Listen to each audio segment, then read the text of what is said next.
Well, good morning and welcome to my garden on a nice morning, a nice Sunday morning in mid-April.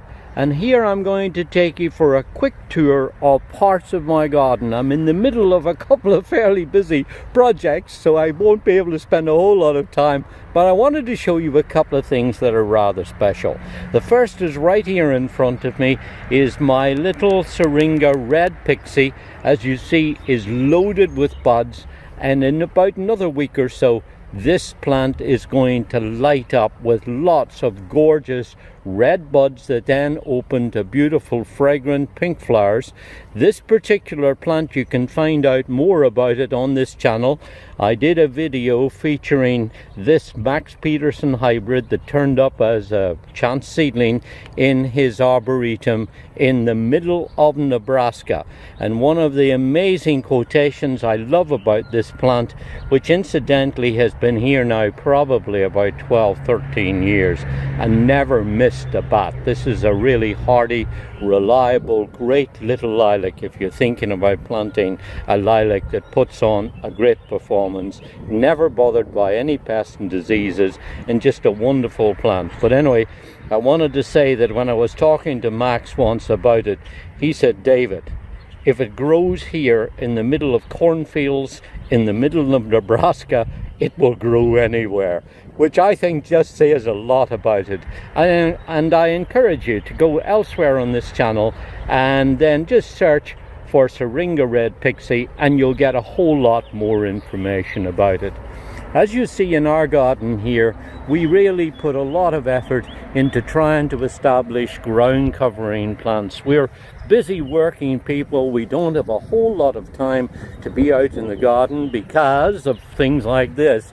Lots of activity going on. So therefore it's important that whatever we do in the garden looks after pretty much after itself, and that includes varieties of plants and ground covering things like the hellebores up here in our woodland garden that really just don't need a whole lot of care and attention.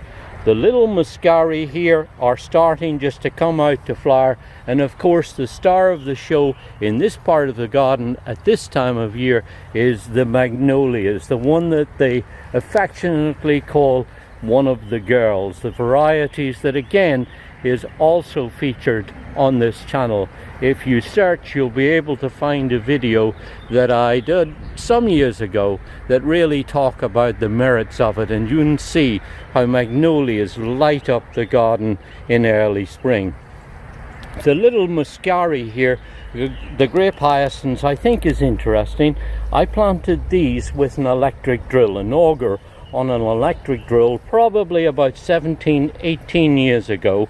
Just basically put in the bulbs, and from then until now they have just flowered regularly every year, never bothered by any deer or any issues like that. Up they come, and they provide a beautiful kind of blue covering that goes over the ground and helps to set off lots of other plants. Of course, the key part of our garden here is the little stream that runs down through it.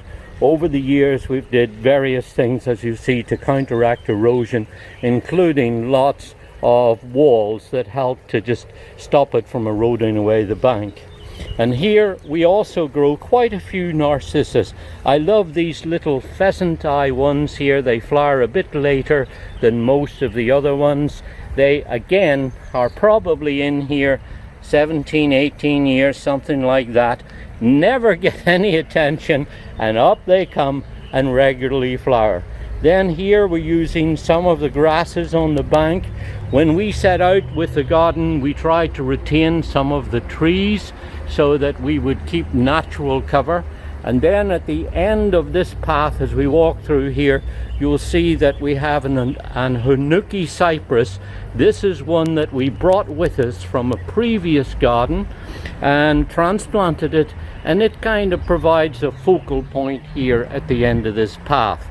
And then as I work my way round the corner here, you'll see that right in front of us is probably one of the finest little trees that anybody can grow in their garden. This is, of course, for anybody that knows it, the paper bark maple.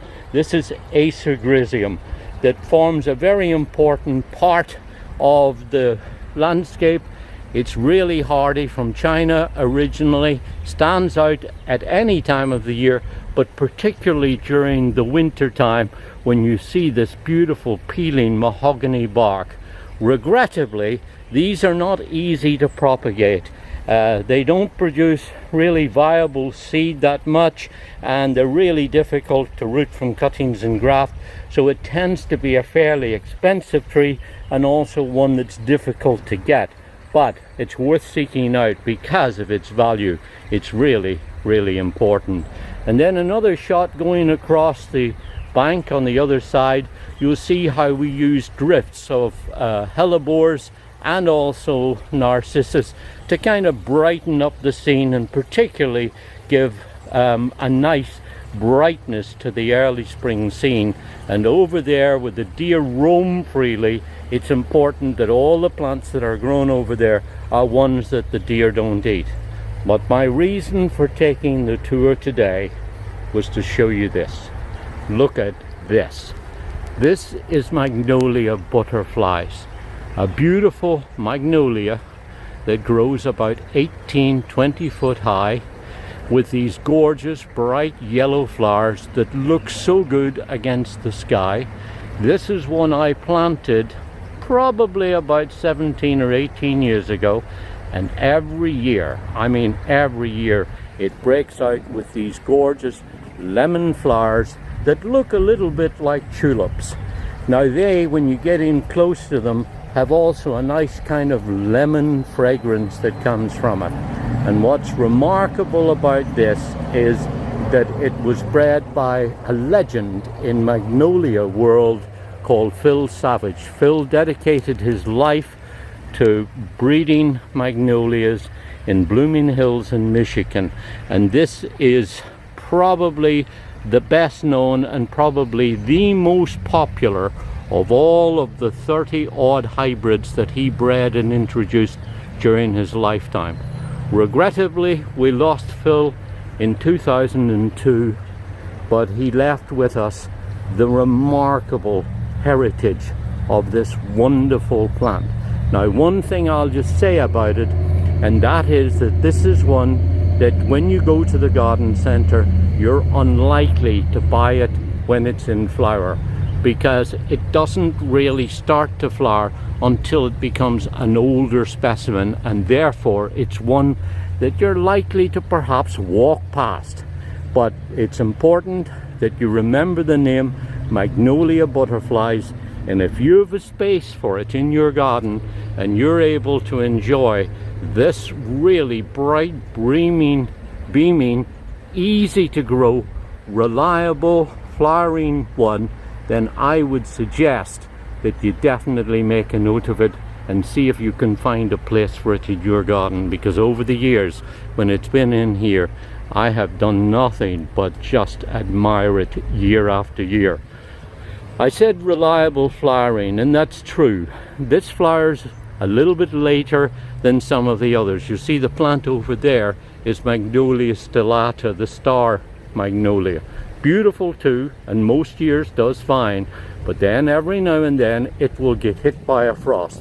And in 17 years or so of growing this plant here, I only really remember one year when we had a late frost that nabbed it and therefore turned the flowers all brown. So, you know, you have to obviously take a risk with early flowering plants like this. But this was one of the attributes of this variety in his breeding. He bred it to be a little later flowering, he bred it to be more compact, and above all, he bred it to have these bright lemon yellow flowers that don't fade.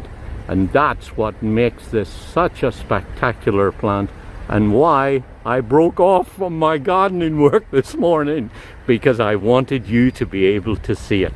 This is Magnolia butterflies, a fantastic little small growing tree that gets to about 20, maybe 22, 23 or so foot high, and as you see is absolutely spectacular if you've got the space for it and the inclination and the patience to wait to let it grow up and flower. Magnolia butterflies.